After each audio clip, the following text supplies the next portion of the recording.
For best experience ear phones పెట్టుకోమావా. సమయం తెల్లవారుజామున 5గా వస్తుంది. ఊరి చివర పొలిమేర దగ్గర ఉన్న చింత చెట్టు దగ్గర ముందు రోజు అమావాస్య కావడంతో ఆ ప్రాంతాన్ని చీకటి ఇంకా విడిచిపెట్టలేదు. చెట్లపై ఉన్న పిచ్చుకలు చిన్నగా అరుస్తున్నాయి. చుట్టూ కీచరాల శబ్దాల మధ్యలో దాదాపు 50 ఏళ్ళున్న ఒక వ్యక్తి చెరువు గట్టు దగ్గర పని కానించుకొని ఊరిలోకి వస్తున్నాడు. ఈ అమావాస్య ఏందో కానీ ఎప్పుడు 4 గంటలకే పొద్దుపోసే ఈ సూర్యుడు ఇవాళ 5 అవుతున్నా బయటకు కాపాడలేదు అని చిన్నగా తనలో తానే మాట్లాడుకుంటూ ఊరి వైపు అడుగులు వేస్తున్నాడు. సరిగ్గా చింత చెట్టుకు 10 అడుగుల దూరానికి రాగాలనే అతని అడుగులు ఒక్కసారిగా ఆగిపోయాయి. ఆ చీకట్లో ఆ చింత చెట్టు జుట్టు విరబూసుకున్న పిశాచిలా భయంకరంగా కనిపిస్తుంది. ఒక నల్లటి ఆకారం ఆ చెట్టుకు వేలాడుతూ కనిపించడంతో ఆ వ్యక్తి గుండె ఒక్కసారిగా జారిపోతుంది. భయంతో కెవ్వుమని అరిచి, వామో దెయ్యం దెయ్యం బాబో దెయ్యం అని గొగ్గోళ్ళు పెడుతూ ఊరిలోకి పరిగెడతాడు. సరిగ్గా 10 అడుగులు ముందుకు వేసేసరికి దేన్నో బలంగా గుద్దుకోవడంతో అమ్మా అమ్మా అమ్మా ఒక్కసారిగా కింద పడిపోతాడు. తలకి బలమైన గాయం అవడంతో తలని ఒక చేత్తో పట్టుకొని మెల్లగా పైకి లేచి చూసిన అతనికి ఎదురుగా రక్తదాహంతో ఊయసలుడుతున్నట్టు ఉన్న చింత చెట్టు కనిపించడంతో బెదిరిపోయి 2 అడుగులు వెనక్కి వేస్తాడు. అప్పుడే 2 చల్లని పదార్థాలు తలకి తాకడంతో ఒళ్ళు జలధరించి మెల్లగా తల వెనక్కి తిప్పి చూస్తాడు. 2 కాళ్ళు గాల్లో వేలాడడం చూసి మెల్లగా తల పైకెత్తి చూసిన అతనికి ముఖం మొత్తం పాలిపోయి తెల్లని కనుగుడ్లు, మెడ దగ్గర వెన్నుపూస విరిగిపోయినట్టు మెడ పక్కకు వాలిపోయి ఉన్నట్టు ఉన్న ఒక శవం కనిపించగానే ఆ వ్యక్తి గుండె ఒక్కసారిగా ఆగిపోతుంది.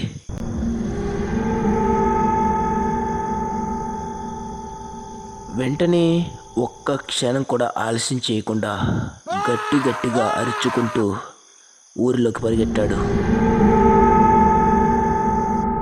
హలో ఫ్రెండ్స్, స్టోరీ మధ్యలో మీ అందరినీ డిస్టర్బ్ చేసినందుకు సారీ. నిజానికి ఎవరు కూడా మన వీడియోస్కి లైక్ చేయకుండా చూస్తున్నారు. సో ప్లీజ్ నా కోసం ఒకే ఒక లైక్ చేయండి. అలాగే మరిన్ని హారర్ స్టోరీస్ కోసం ఇప్పుడే మన ఛానల్ని సబ్స్క్రైబ్ చేసుకోండి. ఇంకా లేకొద్దు, స్టోరీ మొత్తం వినేసి మీ ఒపీనియన్ని కామెంట్ చేయండి. మరొక వైపు కాషాయ వస్త్రాలు ధరించి మంత్రాలు ఉచ్చరించుకుంటూ ఆ ఊరి నరసింహస్వామి ఆలయం వైపు అడుగులు వేస్తున్నారు ఆ ఊరి పూజారి గారు. ఇంకా సరిగ్గా తెల్లవారకపోవడంతో ఆ ఊరి వాళ్ళు ఎవరు కూడా నిద్ర లేవలేదు. నిర్మానుష్యంగా ఉన్న ఆ ఊరి వీధుల్లో పూజారి గారు ఒక్కరే నడుచుకుంటూ ముందుకు వెళ్తున్నారు. సరిగ్గా ఆలయం 10 అడుగుల దూరంలో ఉందనగా పూజారి గారి అడుగులు ఒక్కసారిగా ఆగిపోతాయి.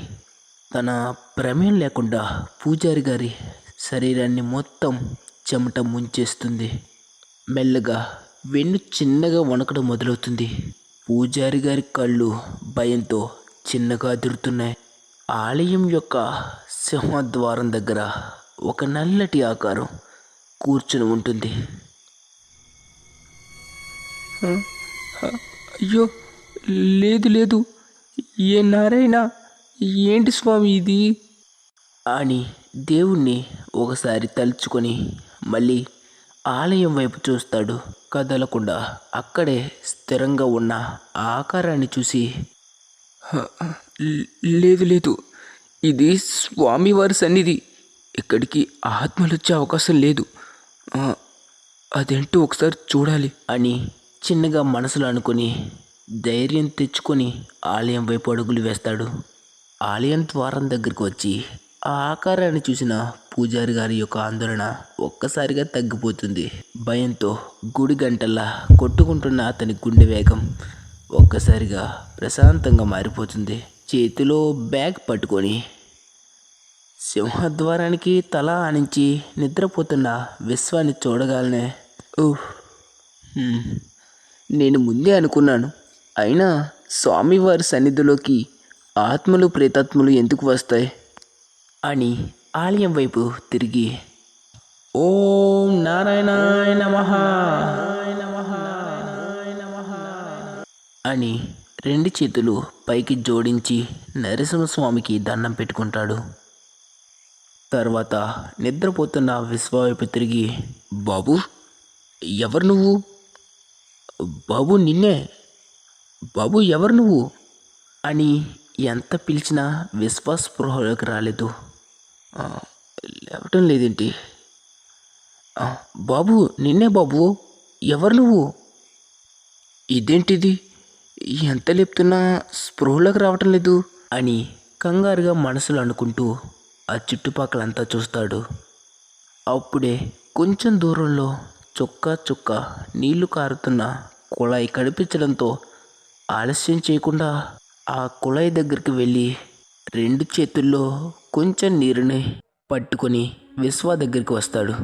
వెంటనే తన చేతుల్లో ఉన్న నీళ్లను విశ్వపై చిలకరించగానే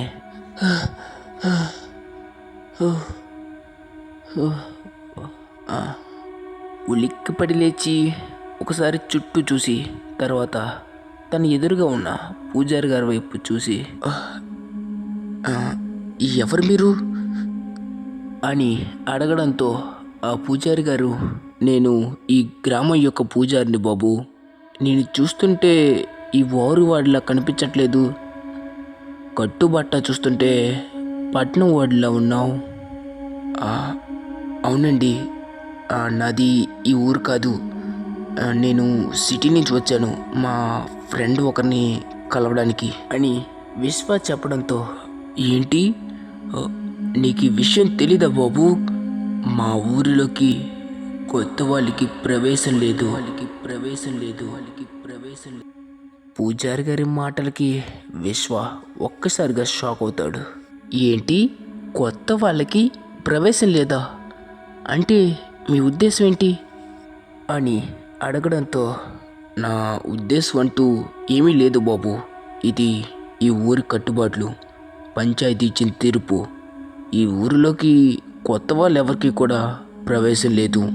ఒకవేళ కాదని ఎవరైనా కొత్త వాళ్ళు ఊరిలోకి వచ్చారంటే వాళ్ళ ప్రాణాలకి మా ఊరు వాళ్ళకి ఎటువంటి సంబంధం లేదు" అని ఆ పూజారి చెప్పడంతో విశ్వ మళ్ళీ షాక్ అవుతాడు. "వాట్, ప్రాణాలకి గ్యారంటీ లేదా?" అని అయోమయంగా అడుగుతాడు. దానికి ఆ పూజారి ఆ మాటల్ని దాటివేస్తూ "అదంతా నీకు అనవసరం బాబు. ఈ ఊరిలో కొత్త వాళ్ళు ఎవరికి కూడా ప్రవేశం లేదు అని నీకు ముందే చెప్పాను. వీలైతే ఈ ఊరు నుంచి తొందరగా బయలుదేరు. లేదంటావా నీ ప్రాణాలకి మాకు ఎటువంటి సంబంధం లేదు. నీ ప్రాణం యొక్క పూర్తి బాధ్యత నీదే" అని కటువుగా చెప్పి గుడి లోపలికి వెళ్ళిపోతాడు. వెళుతున్న పూజారి గారి వైపు చూస్తూ పూజారి గారు చెప్పిన మాటల గురించి 2 నిమిషాలు ఆలోచించి అక్కడి నుంచి ఊరిలోకి వెళ్ళిపోతాడు విశ్వ. ఆలయం దాటి బయటకు వచ్చిన విశ్వకి అప్పుడప్పుడే నిద్రలేచిన ఊరి వాళ్ళు కనిపిస్తారు. కొందరు ఉదయాన్నే వ్యవసాయ పనుల్లో పడితే మరికొందరు ఇంటిని శుభ్రం చేసే పనుల్లో పడ్డారు. మరికొందరు కట్టెలు తేవడానికి అడవికి బయలుదేరుతున్నారు. అలాగే మరికొందరు ఆడవాళ్ళు బిందెలు పట్టుకొని నీళ్లు తేవడానికి మాట్లాడుకుంటూ వెళ్తున్నారు.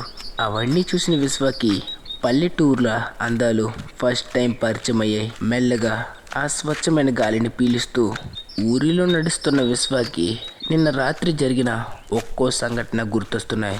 రాత్రి నాకు కనిపించిన ఆ 4 నీడలు ఏంటి? చూస్తుంటే అవి మనుషుల్లా కనిపించలేదు.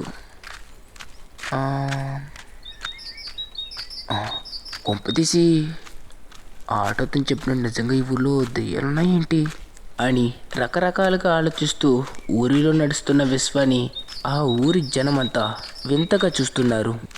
ఊరి వాళ్ళంతా తనని వింతగా చూడడంతో విశ్వ కొంచెం ఇబ్బందిగా ముందుకు నడవసాగాడు. అప్పుడే విశ్వకి కొంచెం దూరంలో, ఏంటి తాత నీ గోల, చెప్పినాను కదా తెస్తానని, ఆయన ఏం తినకుండానే పోమంటావా ఏంటి అని 20 ఏళ్ళ ఒక కుర్రాడు ఒక ముసలతనితో మాట్లాడుతున్నాడు. అది కాదు బాబు, ఇంటి దగ్గర వండుకుందామంటే కట్టెలు లేవు, తిని 2 పూటలు అవుతుంది, కొంచెం త్వరగా వెళ్ళి తెచ్చిపెట్టు బాబు అని ఆ పెద్దయ్య బాధగా చెప్పడంతో, అబ్బా ఊరికే నస పెట్టేస్తావు, పోతానులే ఆగు. రంగమ్మతోయ్, నేను అడవికి పోతున్నా, కట్టెలు కొట్టడానికి గంటలో వచ్చేస్తా, ఓ 2 అట్లు కట్టేసించు అని కొట్లో పొట్లాడి చుడుతున్న రంగమ్మత్తకి చెప్పి వెనక్కి తిరిగి అడవి వైపు దారి తీస్తూ ఉండగా అప్పుడే విశ్వ ఎదురుపడతాడు. చేతిలో బ్యాగ్, హ్యాండ్సమ్గా బ్రాండెడ్ బట్టలు వేసుకొని ఉన్న విశ్వాన్ని చూసి,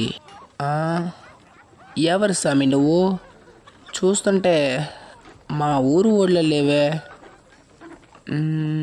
కట్టు బట్ట చూస్తుంటే పట్నం ఓడిలో ఉన్నావు, మా ఊర్లో ఏంది పని నీకు అని ఆశ్చర్యపోతూ కొంచెం అనుమానంగా అడుగుతాడు.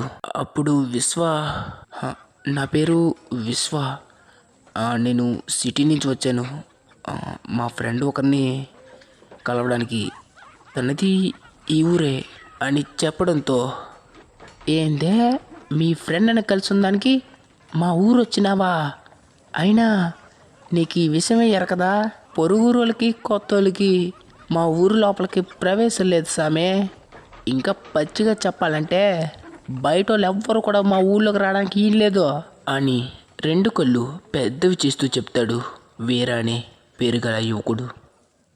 ఏంటి, బయట ఊరు వాళ్ళకి ఈ ఊరిలోకి రావడానికి ప్రవేశం లేదా, కానీ ఎందుకు అని విశ్వ అనుమానంగా అడగడంతో వీరా ఆ చుట్టుపక్కలంతా ఒకసారి చూసి విశ్వకి దగ్గరగా జరిగి, అవును సామి, పొరుగు వాళ్ళకి మా ఊరిలోకి ప్రవేశం లేదు, ఎందుకంటే ఆ 5 పిశాచాలు వాళ్ళని చంపేస్తాయి. వాట్, పిశాచాలా అని గట్టిగా అరవబోతున్న విశ్వన్నోరు చేత్తో మూసేసి, ఏంది సామి నువ్వు నన్ను దొరికించేలాగే ఉన్నావు, దీని గురించి ఇక్కడ మనం మాట్లాడుకోవడం మంచిది కాదు, నువ్వు నాతో రా అని చెప్పి విశ్వ చేయి పట్టుకొని అక్కడి నుంచి దూరంగా ఒక రాగి చెట్టు దగ్గరికి తీసుకువెళ్తాడు. ఆ రాగి చెట్టు కింద చుట్టూ సిమెంట్ దిమ్మ ఉంది. ఆ దిమ్మపై విశ్వాన్ని కూర్చోబెట్టి తను కూడా పక్కనే కూర్చుంటూ,